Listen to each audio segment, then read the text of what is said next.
Bismillahirrahmanirrahim.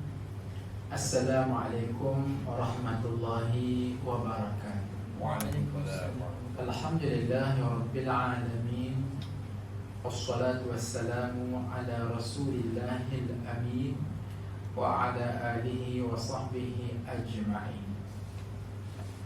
Terima kasih pada pihak penganjur yang tersilap menjemput Ustaz pada hari ini. Seterusnya hadirin muslimin dan muslimat sekalian, InsyaAllah kita sekarang sedang bergerak pada 10 akhir Ramadan. Jadi diminta oleh pihak penganjur berbicara tentang event yang berlaku pada 10 akhir Ramadan. Ustaz akan fokuskan kepada bicara Lailatul Qadar. Perbincangan pertama membahaskan maksud Lailatul Qadar, dan perbahasan kedua ialah mengintai-intai peluang untuk mendapatkan Lailatul Qadar. Lailatul Qadar memberi maksud malam yang Allah Subhanahu wa taala kemaskinikan takdir manusia. Hadirin, takdir kita telah pun ditentukan oleh Allah Subhanahu wa taala sejak azali di Lauhul Mahfuz. Azhar Yaqub sebagai contoh, berapa tahun usia dia dan bila akan meninggal dunia, makanan apa patut dia makan banyak mana lagi tinggal, minuman apa patut dia kena teguh air banyak mana, rezeki dia, isteri dia, anak dia, kerjaya dia. Kemuncaknya ialah penentu sama ada dia ini mati masuk syurga ataupun masuk neraka. Semua package itu telah pun ada di Lauhul Mahfuz, dan ia bersifat mubram, tak dapat dielak dan diubah. Namun Allah Subhanahu wa taala masih lagi memberi peluang kepada kita untuk berdoa kepada Allah Subhanahu wa taala pada malam Lailatul Qadar untuk mengubah akan takdir kita itu ke arah yang lebih baik. Dan perubahan itu juga pastinya diketahui oleh Allah Azza wa Jalla bila jawabnya pada malam Al-Qadar. Contoh, bukan ustaz lah, contoh Haji Rasul. Katakanlah takdir Allah, beliau sepatut meninggal dunia pada 22 hari bulan 4 hari Jumaat. Ini contoh saja, contoh. Nah, itu yang tertulis di Lauhul Mahfuz, dan qada ini dapat diubah.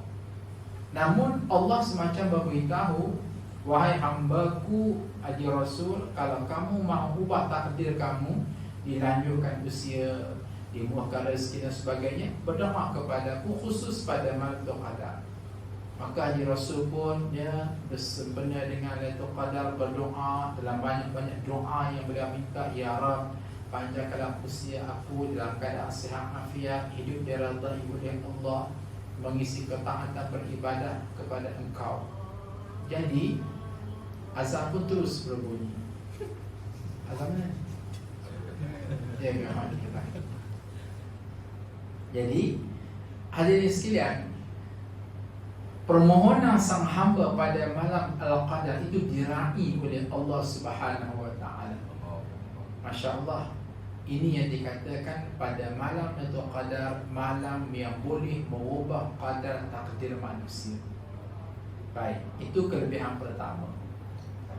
Kelebihan kedua ialah selain daripada turunnya Al-Quranul Karim, itu kita maklum, dan sekaligus dia merupakan kelebihan ketiga, tanazzalul malaikatu warruhu fiha biizni rabbihim min kulli amr. Turun pada malam Al-Qadar itu delegasi para malaikat yang diketuai oleh Jibril alaihissalam daripada langit turun. Berapa jumlah malaikat semua? Agak-agak tahu tak?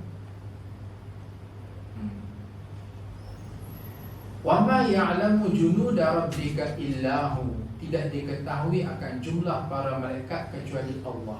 Namun di sana ada satu indikator ringkas kalau kita mahu hitung berapa jumlah malaikat, iaitu Rasulullah SAW ketika mana baginda diangkat naik ke langit pada peristiwa Isra dan Mi'raj, Nabi sempat melawat syurga dan Nabi sempat melawat Baitul Ma'mur, tempat malaikat tawaf di atas langit. Apa yang berlaku ialah mendapati bagaimana setiap hari masuk seramai 100,000 para malaikat. Kalaulah Baitul Ma'mur itu macam masjid, masuk dalam masjid Baitul Ma'mur satu hari 100,000, satu hari 100,000, satu hari 100,000. Dan malaikat yang masuk ini tak keluar-keluar sampai hari kiamat. Kok yang qiyam sampai kiamat, kok yang rokok sampai kiamat.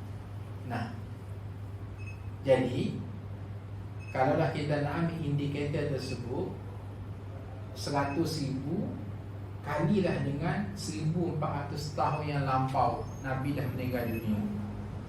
Berapa tu? 100,000 kali dengan 1400. Pendek kata, kalau komputer buah kat maintain berasak angka 0,0000000 tu. Itu baru malaikat yang ada di Lauhul Mahfuz turun pada malam Al-Qadar. Belum dikira dengan malaikat yang lain, malaikat yang menjaga bulan, bintang, matahari. Pendek kata, dengan bahasa mudahnya ialah mungkin berbilion para malaikat turun pada malam Al-Qadar. Itu maksud tanazzalul malaikatu warruhu fiha. Dan turunnya mereka ini diketuai oleh ruh. Ruh di sini maknanya Jibril alaihissalam. Tuan-tuan jangan silap faham, Jibril bukan Jikiki. Ketua bagi sekalian para malaikat. Apa maksud Ustaz? Kita belajar kan, Jibril alaihissalam hanya turun untuk menghantar wahyu kepada para nabi dan para rasul.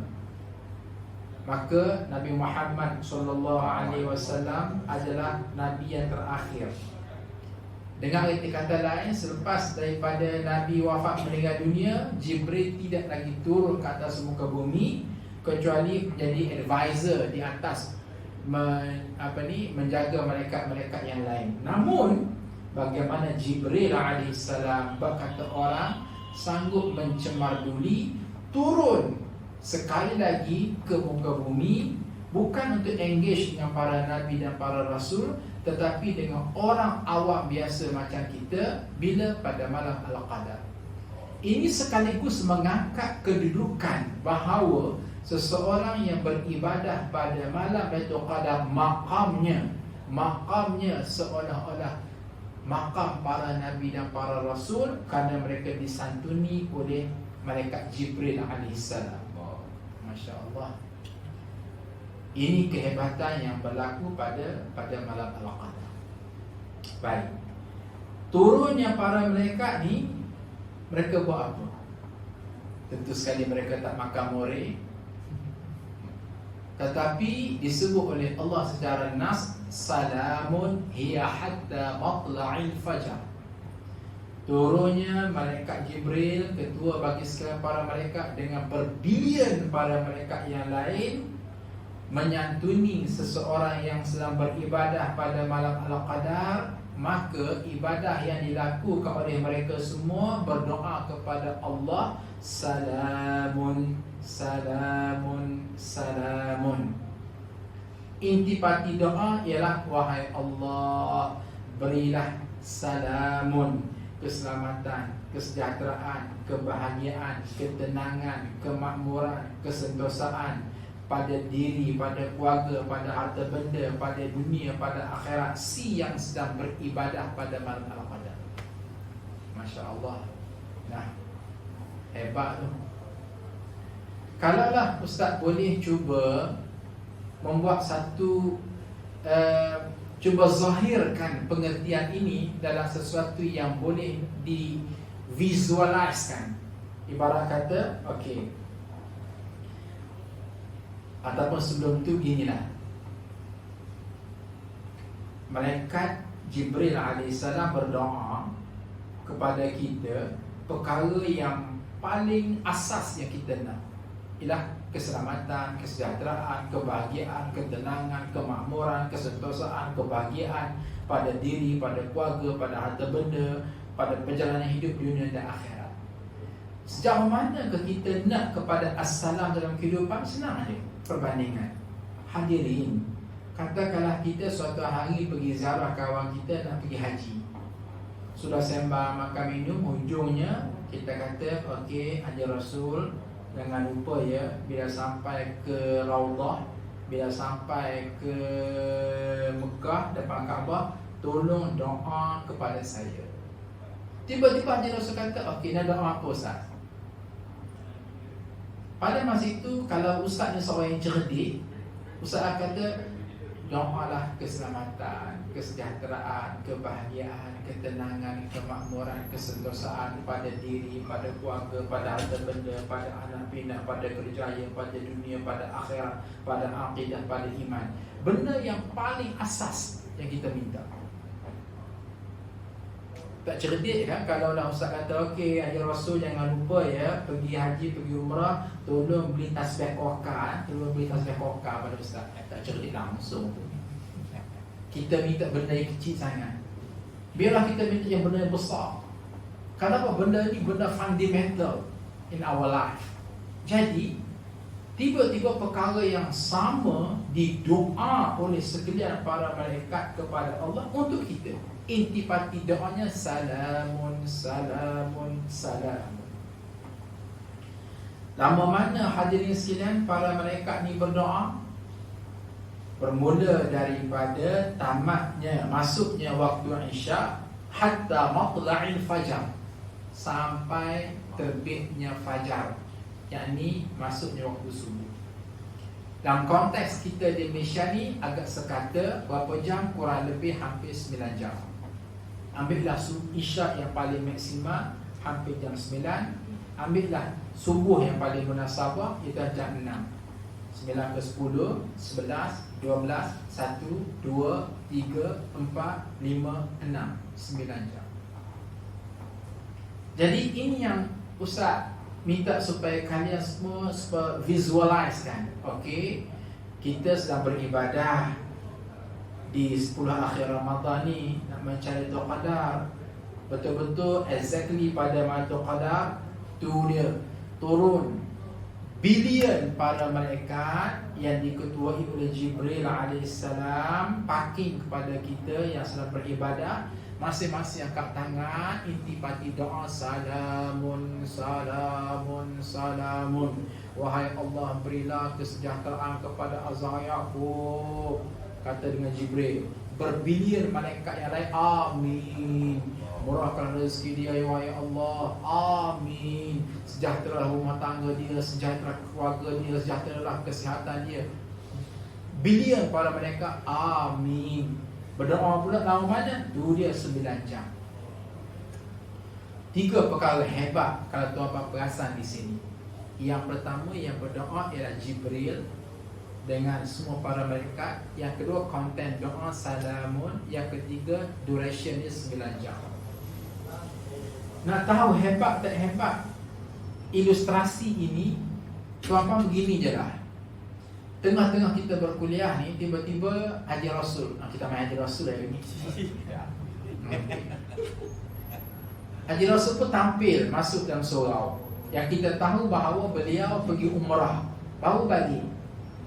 Kemudian dia sembah, oh Ustaz Azhar, alhamdulillah saya pergi puasa kat sana, tarawih di Masjidil Haram, Masya Allah 10 akhir Ramadan ramai sangat Ustaz, hampir 1 juta orang salat tarawih kat sana. Ya ke? Ya betul Ustaz.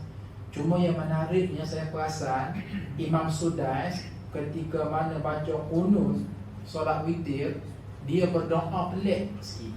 Apa doa dia? Dia angkat tangan dan dia berdoa dalam bahasa Arab yang saya faham tak faham, faham dan juga apa dia?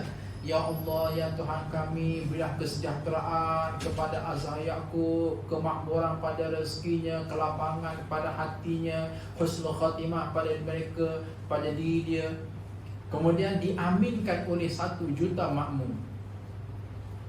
Apa perasaan Ustaz pada masa itu? Apa perasaan tuan-tuan dan puan-puan kalau itulah adingan yang berlaku? Pendek kata, hari itu tak berbuka puasa pun tak apa, kenyang. Puas hati ni. 1,5 juta manusia di Masjidil Haram berdoa untuk aku. Padahal kalau kita compare dengan realiti yang berlaku pada Lailatul Qadar, baik, yang berdoa tu bukan Imam Masjidil Haram, tetapi Jibril alaihissalam. Agak-agak mana hebat? Bukan tandingannya. Sehebat-hebat manusia tetap tidak maksum, pasti buat dosa. Ini Jibril la ya'sunallaha ma amarahum wa yaf'aluna ma yu'marun, tak pernah buat dosa. Kemudian yang mengaminkan doa itu 1 juta orang ke? Tak. Berbilion-bilion para malaikat dengan perkiraan kasar yang saya buat tadi. 3 apa dia? Baik, hadirin sekalian, Imam Sudais tadi yang doa tu berapa minit? Katakanlah 1 minit. Itu pun hebat lah kan. Kita ni kalau buat majlis kesyukuran, doa selamat, sembelih kambing, panggil orang masjid, jom tuan-tuan dan puan-puan datang ke rumah saya buat majlis doa selamat ya.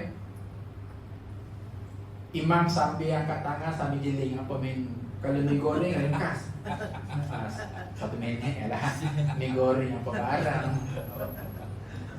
Tapi kalau bang tu bang kambing-kambing sikit, maka doanya agak panjang. Tapi panjang mana, sekalipun 10 minit je lah. 10 minit turun naik tangan kita. Kenapa kambing? Lama si imam tu berdoa. Letaklah 10 minit. Hadirin sekalian, 10 minit tu pun kita rasa hebat dah. Oh, puas hati lah jemput Imam Masjid Negara 10 minit berdoa. Tergolek-golek aku dibuatnya. Ini yang berdoa pada Lailatul Qadar bukan 10 minit tapi 9 jam tadi.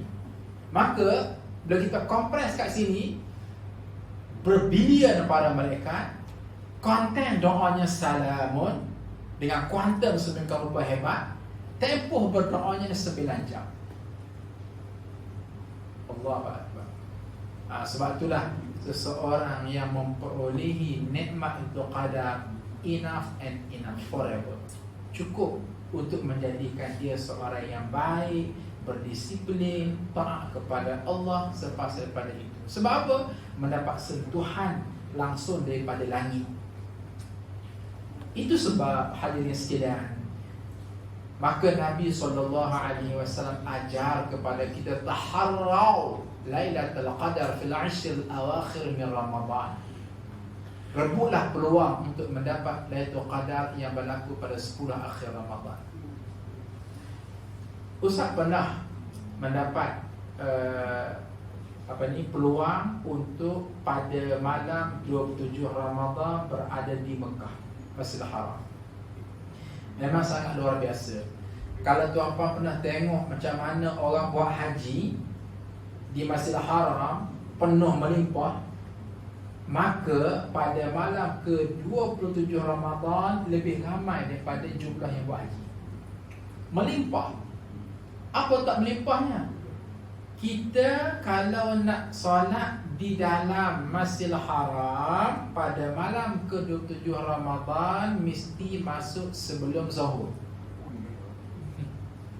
Benda yang tak berlaku masa haji. Masuk sebelum Zuhur. Kenapa? Selepas solat Zuhur langsung ditutup untuk berada pada ruangan-ruangan utama, kecuali dia akan divert lencong kita berada pada ruang-ruang paling belakang sekali. Padahal target tu nak tarawih tu, target tu qiyamul lail selepas tarawih tu. Tapi bagaimana selepas Zuhur tutup lah. Tutup, semua tutup.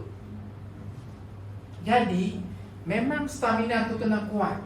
Okey, bersahur makan berlebih kurang, kemudian pastikan wudu, kemudian pastikan tak nak buang air besar, tak nak buang air kecil. Kenapa? Masuk lepas Zuhur, kalau terpaksa keluar takkan masuk dah.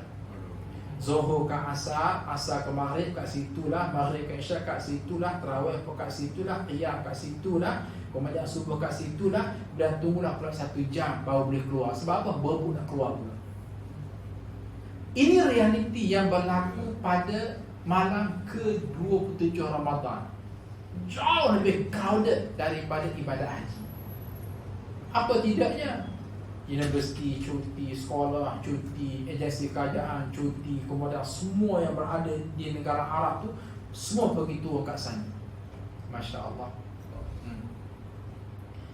Bahkan, iyalah, ni pun satu soalan ya, Ustaz. Habis tu sebenarnya Lailatul Qadar ni malam keberapa?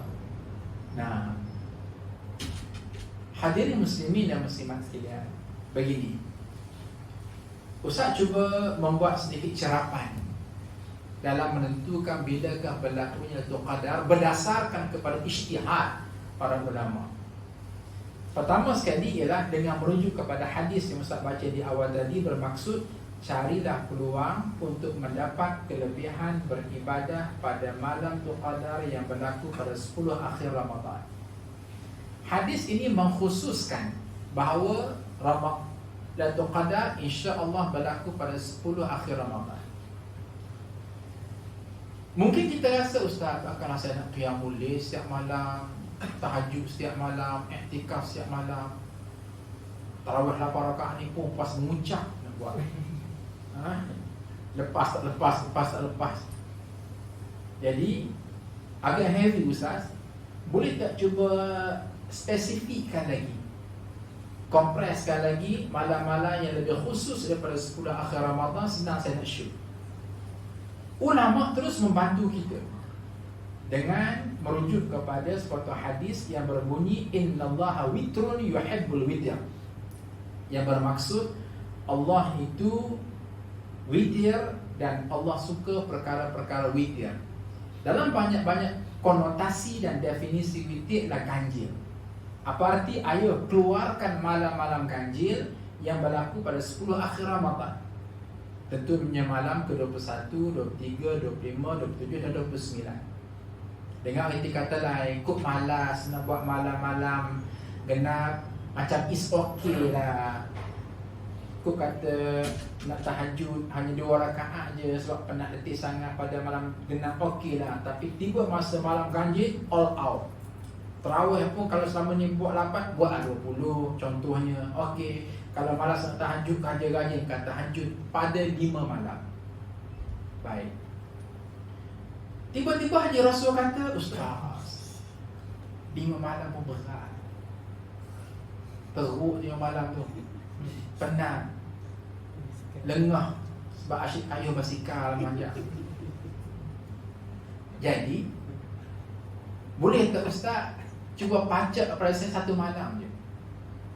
Hidup mati ni lah bagi pada aku. Tu dia. Ni sedang cunan. Kalau cunan kat Nusa Eropah. Maknanya apa dia? Malam lain dia tak mampu, dia tak larat, dia sibuk, dia macam-macam alasan lah.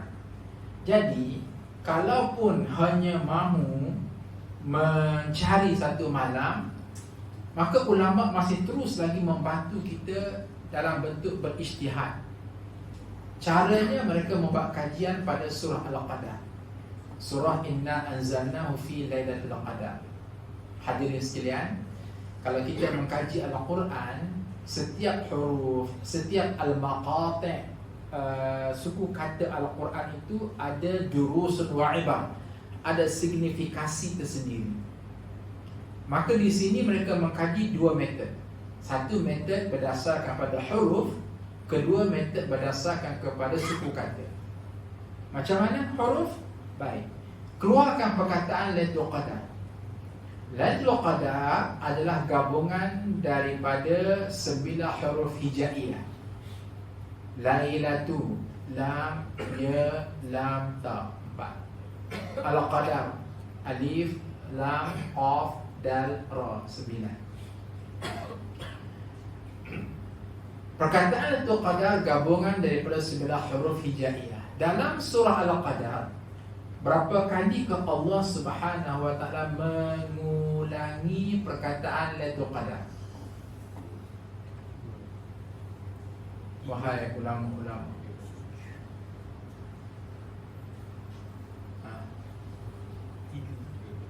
tiga kali ya.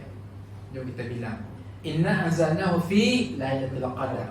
Wa ma adraka ma Lailatul Qadar. Lailatul Qadri khairun min alf syahr. Ada lagi tak? Tangan tunjuk dah tu. Tak jumpa jawapan. Oh jenuh. Dah kelas orang dewasa macam tu lah. Begini, menjadi jentik lah. Tak jumpa yang ini. 3 sahaja. Jadi sekali sebut 9, 3 kali sebut 3 kali 9 bersamaan dengan 27. Baik. Ulama mimbabil tawadhu, dengan penuh tawadhu membuat tawaqqu'an, jangkaannya Lailatul Qadar berlaku pada malam ke-27 Ramadan. Baik. Mungkin kita kata, alah kebetulan ustaz. Biasalah kita kan payah percaya ulama kata. Tak apa, tadi kita baca, kita bilang dari segi huruf. Now, sekarang kita bilang dari segi al-maqati'. Apa benda Ustaz? Allah, kita Jawa tak Jawa ni, Arab. Al-maqati' maknanya suku kata. Saya makan nasi, 3 suku kata kan. Nah, ini pun sama juga. Dan surah Al-Qadar bermula inna anzalnahu fi lailatul qadar. Sehingga hatta matla'il fajar. Ada berapa al-maqati'.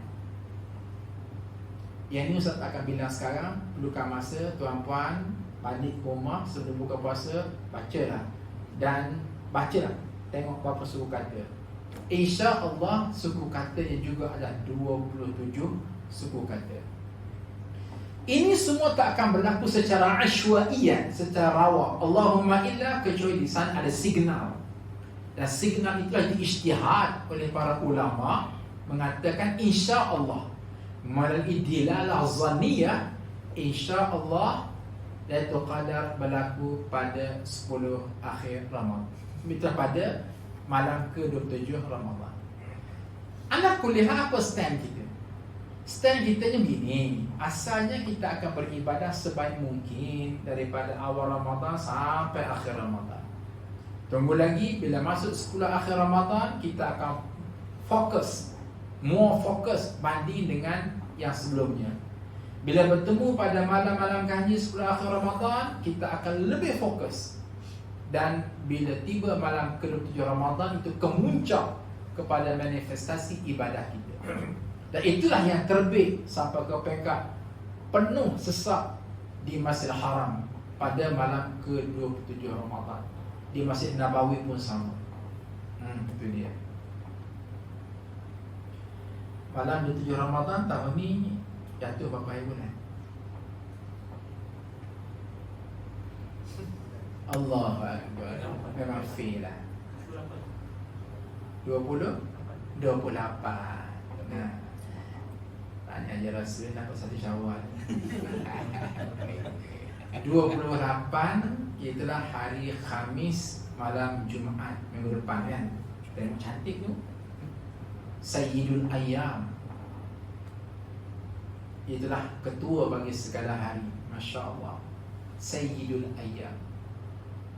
Jadi hadirin sekalian, kalau pun malas nak iktikaf pada malam-malam lain, tapi tidak pada malam pada 28 hari bulan ini.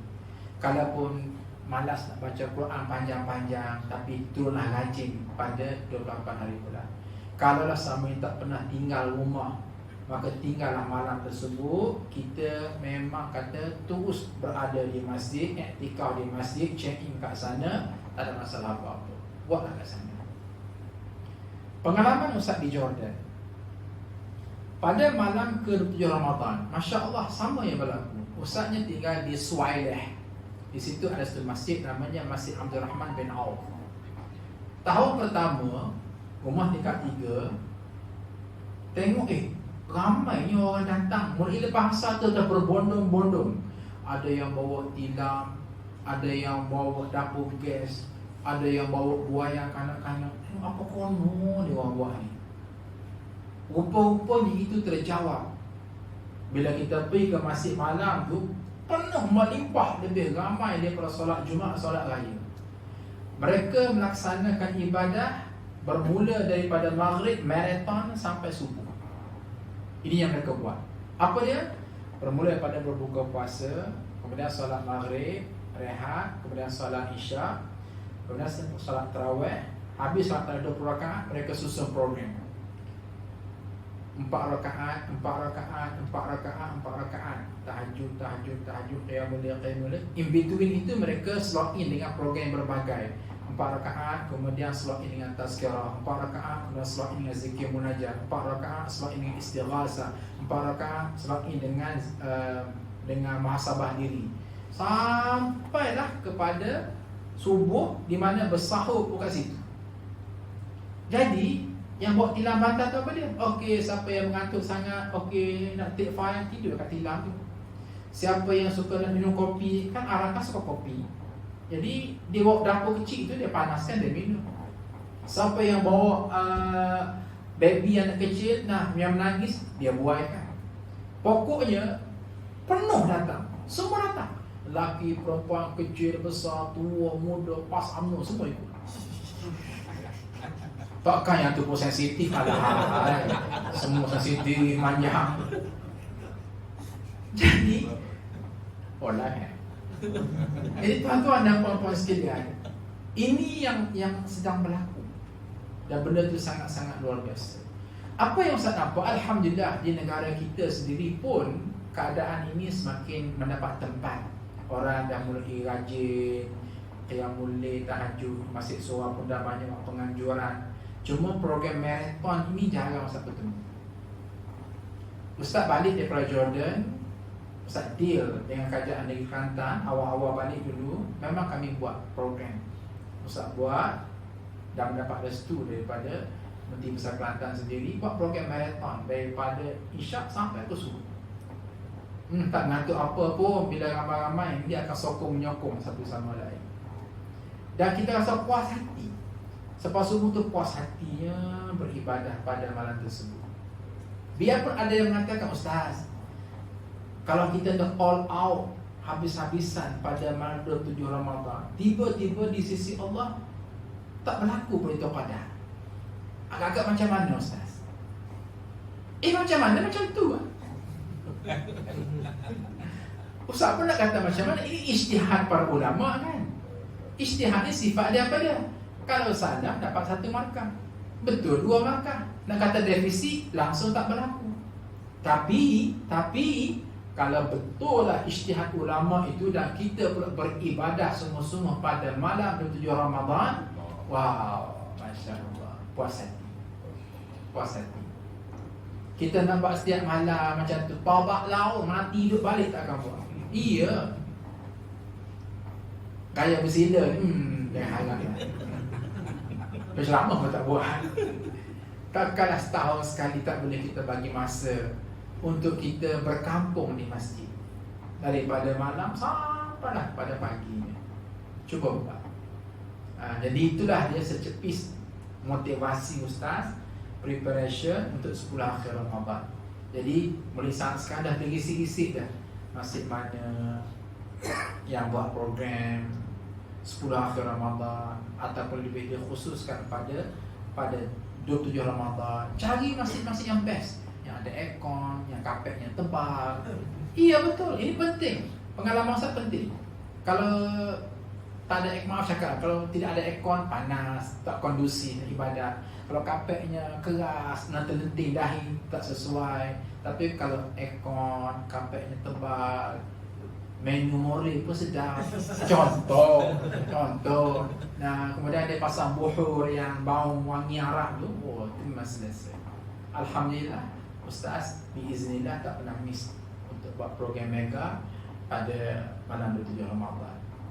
Tahun ni Ustaz memilih untuk bersama-sama dengan anak-anak di Tahfiz Majlis Hufaz untuk program mega pada 27 Ramadan.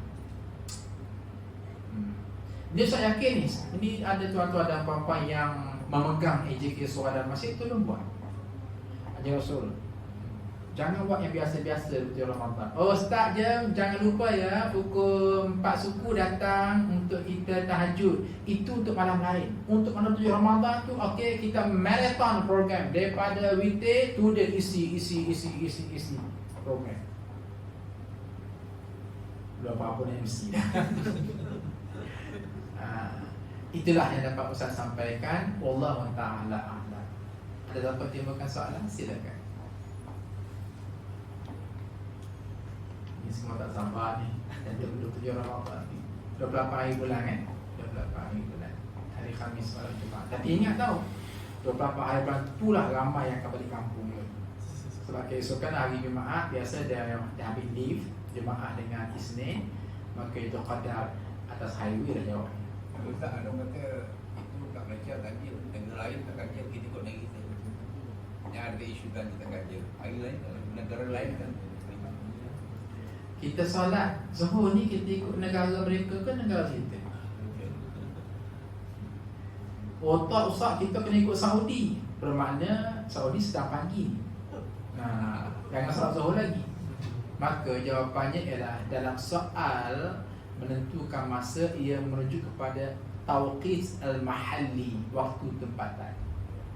Ustaz, kita kan lewat sehari banding dengan mungkin negara Saudi awal sehari. So kita malam ke-27, mereka dah malam ke-28. So macam mana?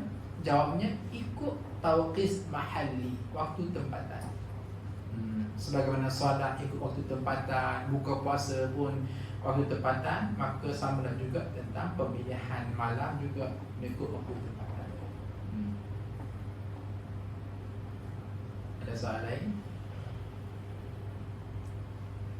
Sekian, terima kasih. Assalamualaikum warahmatullahi wabarakatuh. Waalaikumsalam.